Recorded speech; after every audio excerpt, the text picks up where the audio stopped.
राजा, ये तुमने क्या अनर्थ कर दिया। मैं इस जंगल को बचाने के लिए घोर तपस्या कर रहा हूँ और तुमने इस हिरण को बिना अपराध मार डाला। तपस्वी शिकार करना मेरे जैसे सर्वश्रेष्ठ राजा की पहचान है।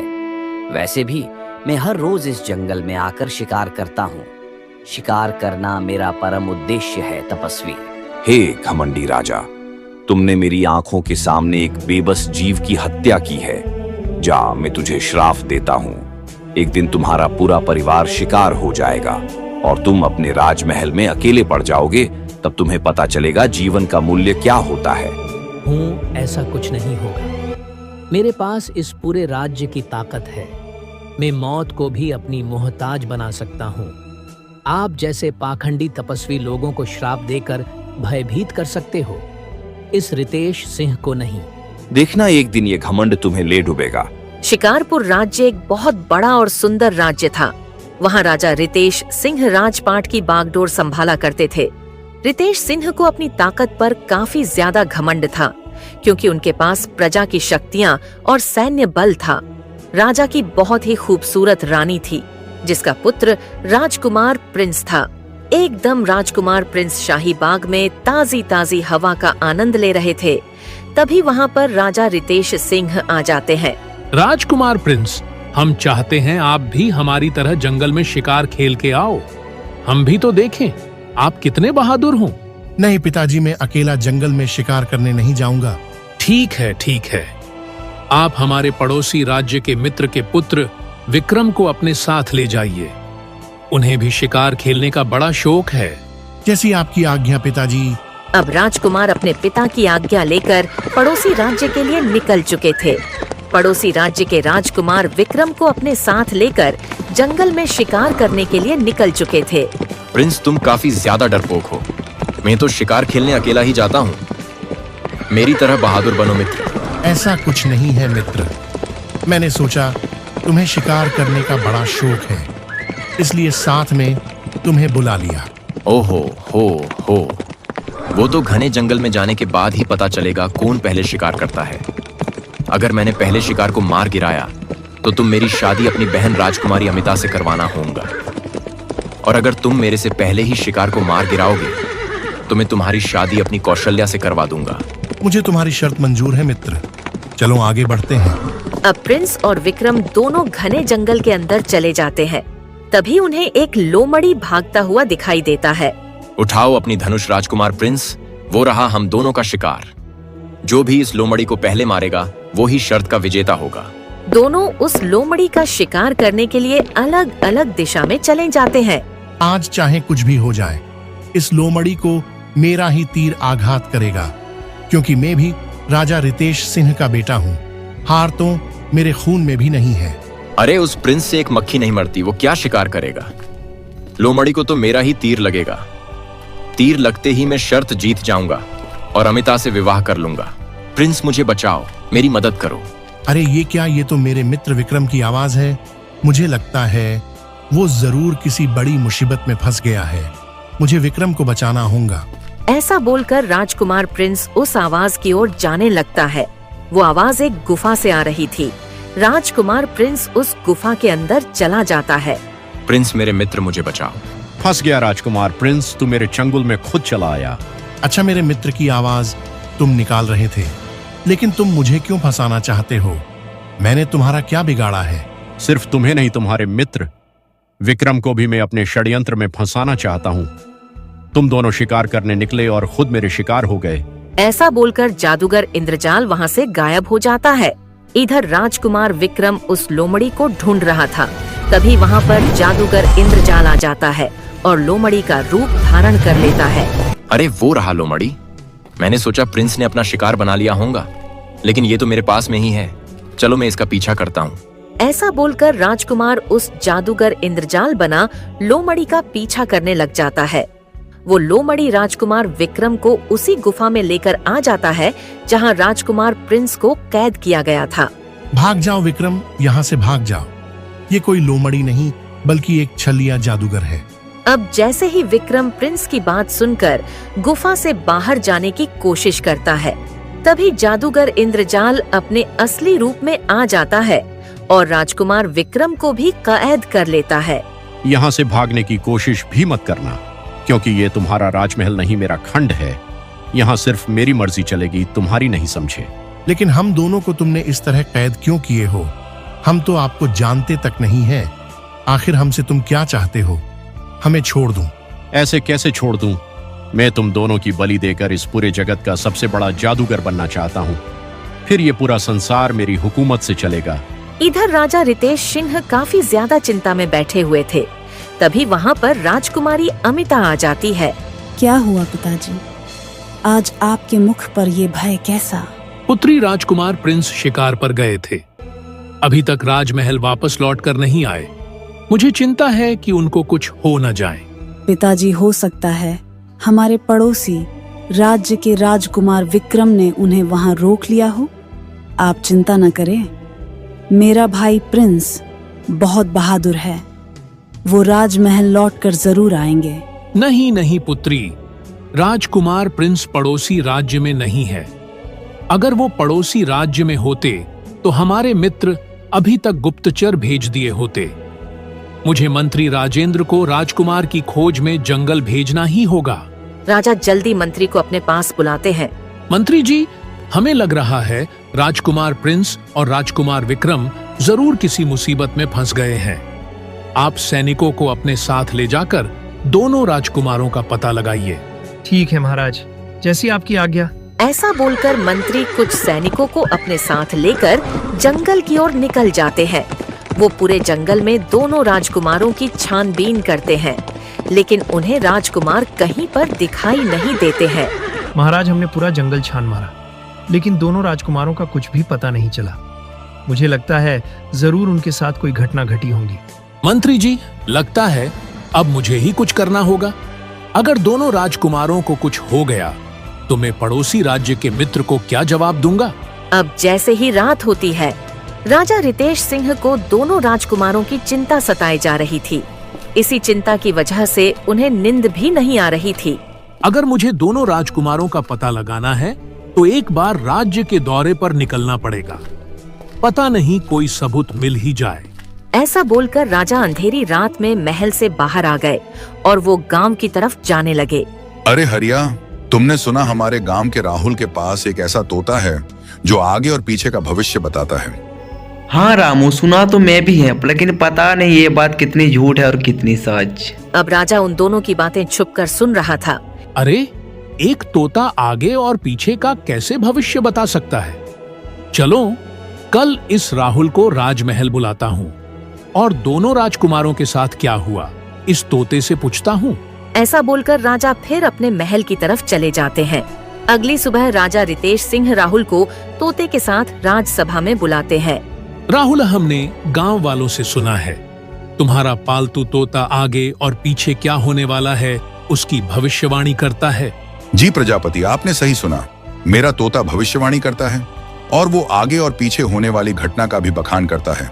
राहुल, अगर तुम्हारी बात झूठ निकली तो तुम्हें कारावास की सजा भी हो सकती है। पहले ही सोच लो। महाराज, ये तोता अद्भुत है। ये मेरे पिताजी की आखिरी अमानत थी जो मेरे नसीब में आई है। आप इस तोते से कुछ भी पूछ लो, ये तुरंत होने वाली घटना का बखान अपने मुख से बोलकर करेगा। राजा दोनों राजकुमारों वाली सारी घटना उस तोते को बता देते हैं। तोता राजा की बात सुनकर कुछ देर के लिए अपनी आंखें बंद कर लेता है, फिर अचानक अपनी आंखें खोलता है। महाराज, दोनों राजकुमार अभी जिंदा हैं और वो जादूगर इंद्रजाल की कैद में है। जादूगर इंद्रजाल अपनी शक्ति को दोगुनी करने के लिए आने वाली अमावस्या को दोनों राजकुमारों की बलि देने वाला है। हे तोते, हम ये बता दो कि ये जादूगर इंद्रजाल दोनों राजकुमारों को कहाँ कैद कर रखा है? राजन जंगल के उत्तरी भाग में जादूगर इंद्रजाल की काली गुफा है। आपके दोनों राजकुमार वहाँ पर ही कैद हैं। तोते की बात सुनकर राजा अपने घोड़े पर सवार होकर जंगल के उत्तरी भाग की ओर निकल जाते हैं। चलते चलते उन्हें वो काली गुफा दिख ही जाती है। जादूगर इंद्रजाल, छोड़ दे मेरे राजकुमारों को। मैं तुम्हें तुम्हारे षड्यंत्र में कामयाब नहीं होने दूंगा। मूर्ख राजा, तुमने क्या सोचा वो तोता भविष्यवाणी करता है? नहीं, ये सारा खेल मैंने तेरे साथ खेला था ताकि तू अपने बेटे को बचाने के लिए जादूगर इंद्रजाल के दरबार पर आए। लेकिन आखिर तुम मेरे ही बेटे की क्यों बलि देना चाहते हो? अगर तुम्हें शक्तिशाली बनना है तो तुम किसी और इंसान की भी बलि दे सकते हो। मुझे इन दोनों राजकुमारों की बलि नहीं देनी है। ये तो मेरी चाल थी ताकि तुम्हें मैं यहाँ पर बुलवाकर अपनी शर्त पूरी करवा सकूं। कैसी शर्त? तुम मेरे दोनों राजकुमारों को आजाद कर दो। तुम जो भी बोलोगे वो मैं करने को तैयार हूं। जब तक तुम मेरी शर्त पूरी नहीं करते तब तक दोनों राजकुमार मेरी हिरासत में रहेंगे।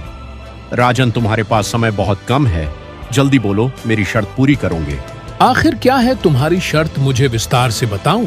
तो सुनो राजन, पहले इस गांव पर मैं और मेरी बहन जाकर राज करते थे। रात होते ही पूरे गांव में हमारे डर से सन्नाटा छा जाता था। कोई भी गांव वाला सूरज छिपते ही जंगल के रास्ते से नहीं आता था।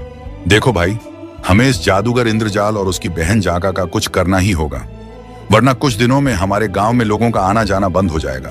अरे किशन, हम क्या ही कर सकते हैं, जो हो रहा है बस देख रहे हैं। ऐसे करते करते गांव में लोगों का आना जाना बंद हो गया, बल्कि यहां तक जंगल से सारे जानवर हमारे डर से जंगल छोड़कर भाग गए थे।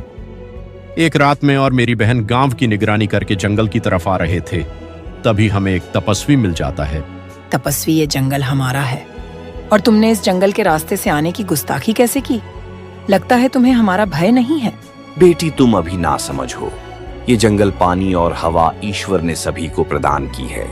इस पर न तो तुम्हारा हक है और न ही मेरा। तपस्वी, इस जंगल पर तो सिर्फ हमारा हक है। अगर तुम यहाँ से जिंदा जाना चाहते हो तो वापस लौट जाओ। नहीं पुत्र, मुझे इस गांव से होकर गुजरना है, इसीलिए मैं वापस नहीं लौट सकता। तुम मेरे बच्चे जैसे हो, मुझे जाने दो। वो तपस्वी जिद करके गांव की तरफ जाने लगा। तभी मेरी बहन ने अपनी काली शक्तियों से उस तपस्वी पर वार कर दिया। तपस्वी जी काफी ज्यादा क्रोधित हो गए और उन्होंने अपनी शक्तियों से मेरी बहन को अपने कमंडल में कैद कर लिया। मैं ये सब देखकर काफी ज्यादा डर गया और अपनी बहन को अकेला छोड़कर वहां से गायब हो गया। हे राजन, अब आप ही मेरी बहन को तपस्वी के कमंडल से आजाद करा सकते हो। लेकिन वो तपस्वी मेरे कहने पर तुम्हारी बहन को आजाद कैसे करेगा? राजन, आप एक राजा है, पूरे राज्य की आप पालना करते हो। वो तपस्वी जरूर आपकी बात मानेगा। और हाँ, अगर एक बार मेरी बहन हाका आजाद हो गई तो हम हमेशा के लिए ये जंगल छोड़कर चले जाएंगे। ठीक है, जादूगर इंद्रजाल, मैं तुम्हारी बहन को उस तपस्वी के कमंडल से आजाद कराऊंगा। लेकिन वो तपस्वी मुझे कहां पर मिलेगा? राजन, वो तपस्वी उसी गांव की पहाड़ी पर धुनी जमाकर बैठा है। राजन, आप यहाँ पर, आखिर आपको मेरी क्या जरूरत पड़ी? तपस्वी जी, मैं जादूगर इंद्रजाल की बहन जाका को आजाद कराने आया हूँ। अगर आपने जाका को आजाद नहीं किया तो वो जादूगर इंद्रजाल मेरे दोनों राजकुमारों को कभी आजाद नहीं करेगा। राजन, मैं इस जादूगरनी को आजाद कर दूंगा, लेकिन मेरी भी 3 शर्तें हैं जो आपके सिवाय और कोई पूरी नहीं कर सकता है। ठीक है तपस्वी, आप अपनी तीनों शर्तें बताइए, मैं उन्हें जरूर पूरी करने की कोशिश करूंगा। राजन, मेरी पहली शर्त यह है कि आपको रहस्यमयी तालाब का जादुई पानी लाना होगा। मेरी दूसरी शर्त यह है कि आपको जादूगर इंद्रजाल की जादुई छड़ी उससे लानी होगी। और मेरी तीसरी शर्त और आखिरी शर्त में आपको तभी बताऊंगा जब ये दोनों शर्तें पूरी करके आप मेरे पास वापस लौटोगे। जैसी आपकी आज्ञा तपस्वी जी। ऐसा बोलकर राजा रितेश सिंह रहस्यमयी तालाब की खोज में निकल जाता है। अब ये रहस्यमयी तालाब मुझे कहां पर मिलेगा? जंगल भी बहुत बड़ा और घना है। मैं इस जंगल के बारे में कुछ नहीं जानता हूँ। राजा ऐसे सोचते हुए जंगल के रास्ते से जा ही रहे होते हैं, तभी उन्हें एक तालाब के पास औरत दिखाई देती है जो एक पानी के भरे मटके के पास बैठी हुई थी। महाराज, पता नहीं ये मटका मेरे से उठ नहीं पा रहा मटके है। को क्यों घुर रही हो? मैं पिछले कुछ क्षणों से इस मटके को उठाने की कोशिश कर रही हूँ, लेकिन ये टस से मस नहीं हो रहा है। हे युवती, तुम चिंता मत करो, इस मटके को मैं उठाकर तुम्हारे सर पर रखवा दूंगा। राजा तुरंत उस मटके को उठा लेते हैं और उस औरत के सर पर रख देते हैं। वो औरत मटका लेकर चली जाती है। अरे, ये मटका तो बहुत ही आसान तरीके से उठ गया, लेकिन ये युवती ऐसा क्यों बोल रही थी कि मटका उससे उठ नहीं रहा है? जरूर इस युवती ने मेरे से झूठ बोला है। मुझे इसका पीछा करना होगा। अब राजा भी उस युवती के पीछे पीछे जाने लगता है। चलते चलते वो युवती एक बहुत बड़े तालाब के पास आकर गायब हो जाती है।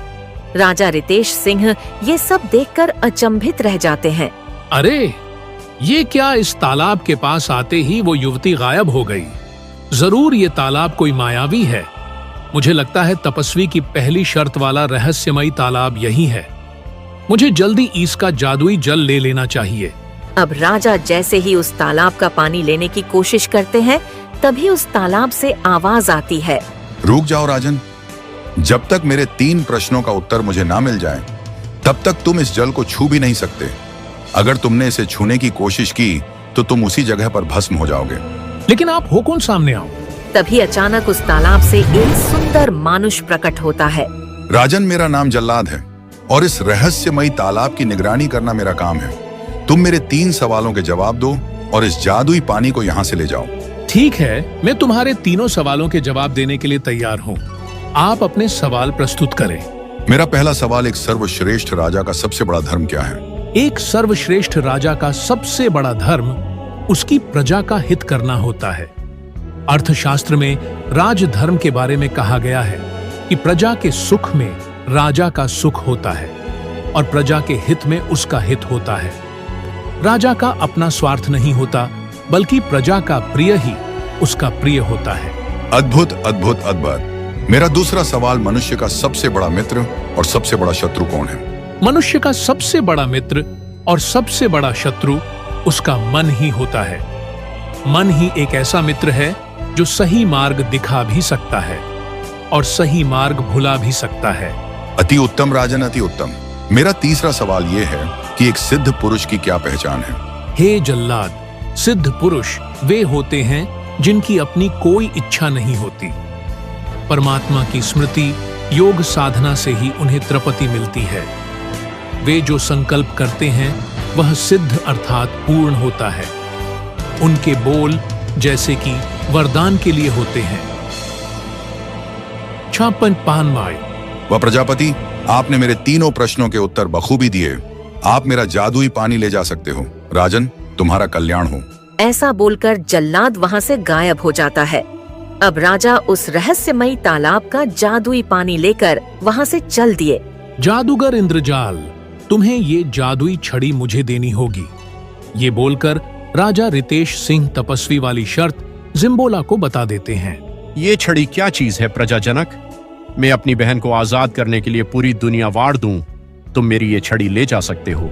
अब राजा इंद्रजाल से वो जादुई छड़ी लेकर वहाँ से चले जाते हैं और सीधे तपस्वी जी के पास आ जाते हैं। तपस्वी जी में रहस्यमयी तालाब का जादुई पानी और जादूगर जिम्बोला की जादुई छड़ी आपके पास लेकर आ गया हूँ। आप अपनी तीसरी शर्त का बखान करें ताकि मैं जल्दी झांका को बंधन से मुक्त करवाकर अपने दोनों राजकुमारों को आजाद करवाऊं। हे राजन, आपने मेरी 3 शर्तें पूरी कर दी। जिस औरत के सर पर आपने मटका रखवाया था, वो औरत श्राप के बंधन से बंधी हुई थी और उस श्राप का तोड़ सिर्फ आपके पास था। आपने जैसे ही उस औरत के मटके को छुआ, वो श्राप से मुक्त हो गई। राजन, में जादूगर इंद्रजाल की बहन हाका को अपने कमंडल की कैद से आजाद करता हूँ। तपस्वी ऐसा बोलकर मंत्र पढ़ने लगते हैं और कुछ ही देर में हाका को आजाद कर देते हैं। राजा जादूगरनी जाका वहाँ से चले जाते हैं और सीधा जादूगर इंद्रजाल के पास आ जाते हैं। जादूगर इंद्रजाल अपने बहन को देखते ही दोनों राजकुमारों को आजाद कर देते हैं। हे प्रजा, पालक में ये एहसान आपका जिंदगी भर नहीं भूलूंगी और आज के बाद हम दोनों हमेशा के लिए ये गांव और जंगल छोड़कर चले जाएंगे। आप तीनों से मैं माफी मांगना चाहता हूँ। ये सब षड्यंत्र मैंने अपनी बहन जाका को आजाद कराने के लिए रचा। जादूगर इंद्रजाल, हमने तो तुम्हें उसी समय माफ कर दिया जब हमें पता चला कि तुम अपनी बहन के लिए कुछ भी कर सकते हो। मैं तो यही चाहता हूँ कि हर बहन को तुम्हारे जैसा भाई मिले। अब जादूगर इंद्रजाल और उसकी बहन हाका हमेशा के लिए वो जंगल छोड़कर चले जाते हैं।